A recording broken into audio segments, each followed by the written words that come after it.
तारीख 23 अगस्त 2024, समय रात के करीब 11 बजे। फरीदाबाद एनआईटी के 5 नंबर इलाके में रहने वाला आर्यन मिश्रा अपने दोस्त शेंकी, अपने मकान मालिक के बेटे हर्षित, उसकी मां श्वेता गुलाटी और 2 अन्य महिलाओं समेत वर्धमान मॉल में नूडल्स खाने के लिए निकला। ये सभी लोग एक डस्टर कार में गए थे। गाड़ी हर्षित चला रहा था और बगल वाली सीट पर आर्यन बैठा था।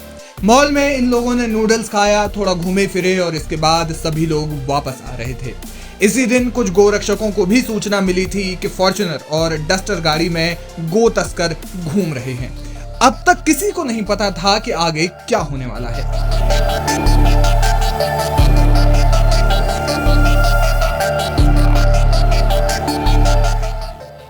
थोड़ी ही देर बाद सेक्टर 21 के आसपास के इलाके में कार चालक हर्षित को गाड़ी रोकने का इशारा किया गया। बताया जा रहा है कि जिस स्विफ्ट कार में बैठे लोगों ने उन्हें रोकने का इशारा किया, उस गाड़ी में कुछ पुलिस वालों की जैसी लाइटें लगी हुई थी। उन्हें लगा कि पुलिस शेंकी को पकड़ने आई है, क्योंकि शेंकी के खिलाफ पहले ही एक मामला दर्ज था। इसके बाद स्विफ्ट कार में बैठे लोगों ने उनका पीछा किया। इसके बाद हर्षित ने गाड़ी भगा दी और स्विफ्ट कार में बैठे लोगों ने उनका पीछा किया और करीब 30 किलोमीटर तक गाड़ी को उनके पीछे दौड़ाते रहे।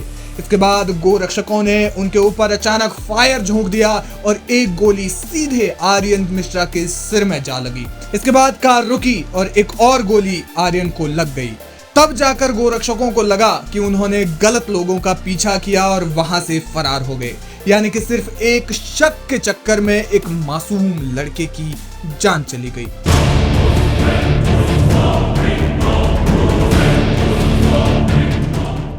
इस घटना के बाद पीड़ित के पिता अस्पताल पहुंचे। आर्यन का इलाज चल रहा था, लेकिन इलाज के दौरान ही उसकी मौत हो गई। पीड़ित के पिता ने कहा कि आर्यन उन आरोपियों में से किसी को भी नहीं जानता था।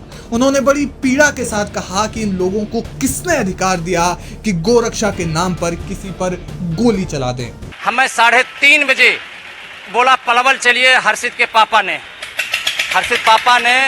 बात किया, कहला पलवल चलिए। हमारा लड़का वहाँ से भगा, लीलम चौक तक आया। वो बोला अपने पापा को नहीं बताया हूँ, पापा को बता लूँ किस लिए चलूँ पलवल। फिर लेके गए बीके ले गए। मैं आया, अकड़बाजी किया। उसके बाप ने कहा तुम्हारे बेटे को गोली मार दी। मैंने कहा गोली किसने मार दी? बोला हमें नहीं पता, SSPI हॉस्पिटल में चलिए, वहाँ पे आपको पता चलेगा। मैं वहाँ आया, एम्बुलेंस लेके पुलिस आई, वो एम्बुलेंस वाले लेके आए। लेने के बाद मैं 112 पे बीटी करने चला। हर्षित ने मना कर दिया कि बीटी नहीं करना है, मैंने पलवल में कर दिया हूँ। फिर उसकी माँ कहती है मेरे से कि 1 नंबर वाले ने नाम बता रहे थे 4-5 का, मैं नाम नहीं भूल गया जी, उनने गोली मारा है। बाद में आ रहा है कि कसघर वाले गौ वाले ने पीछा किया, गौ हत्या करने वालों को समझ के इनने गोली चलाई।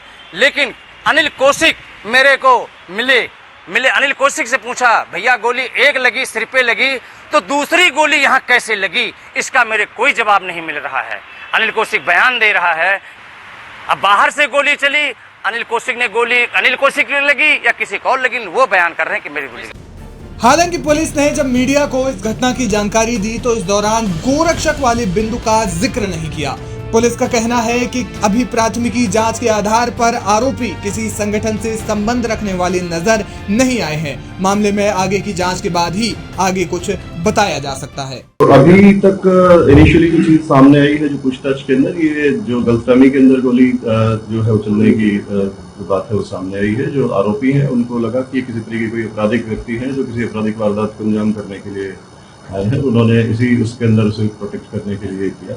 लेकिन जो वर्जन है अभी इसको वेरीफाई किया जा रहा है। मैटर मैंने बताया कि अभी अंडर इन्वेस्टिगेशन है। अगर कोई भी चीज क्लियर होगी तो आपको जरूर इस बारे में। एक संगठन से जुड़े हुए थे या इस संबंध में अभी तक कोई एविडेंस जो है हमारे पास नहीं है, लेकिन आप लोगों ने जो मैटर बताया है ये सुनने में आया है और इस बारे में जो है जांच की जा रही है। अगर ये किसी भी एक संगठन से जुड़े हुए के बारे में या फिर किसी भी चीज का इस तरीके का कोई मैटर सामने आएगा तो वो जरूर आपसे साझा करेंगे। फरीदाबाद के ही रहने वाले हैं और सभी अपना इंडिविजुअल काम करते हैं और कोई एक साथ जुड़ करके किसी संगठन के साथ काम करने की चीज अभी तक नहीं आई है और इस एंगल को भी वेरीफाई किया जाएगा और जो अन्य जो कारण है इसमें हत्या का जो अभी तक सामने आया है उसको वेरीफाई करके और उसी के बाद जो है चालान जो है माननीय न्यायालय में दिया जाएगा।